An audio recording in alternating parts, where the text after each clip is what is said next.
श्रीगुरुभ्यो नमः। हरिः ओम्। भाग्यसूक्तम्. Bhaga denotes prosperity, happiness, love, sharing.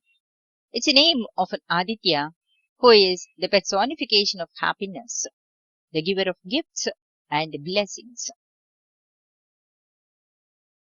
Om प्रातरग्निं प्रातरिन्द्रगुं हवामहे प्रातर्मित्रा वरुणा प्रातरश्विना प्रातर्भगं पूषणं ब्रह्मणस्पतिं प्रातः सोममुदरुद्रगुं हुवेम प्रातर्जितं भगमुग्रगुं हुवेम वयं पुत्रमदितेर्यो विधर्ता आध्रश्चेद्यं मन्यमानस्तुरश्चेद्राजा चेद्यं भगं भक्षेत्याह भगप्रणेतर्भगसत्यराधो भगे मां धियमुदवददन्नः भगप्रणो जनयघोभिरश्वैर्भगप्रनृभिर्ध्रुवन्तः स्याम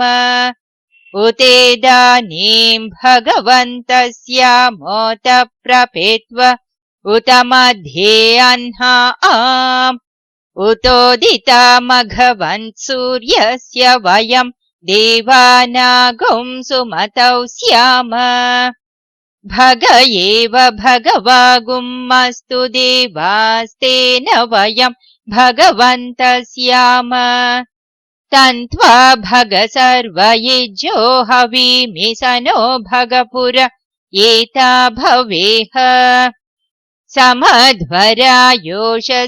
नमन्तदधिक्रावेव शुचये पदाय अर्वाचीनं वसुविदं भगन्नो रथमिवाश्वावाचिन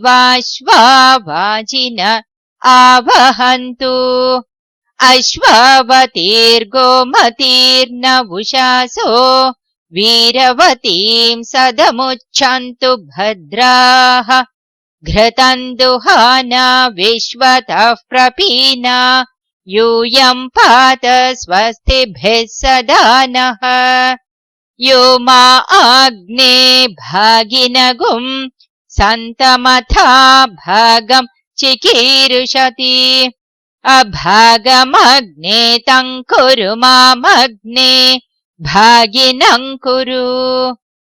ॐ शान्तिः शान्तिः शान्तिः।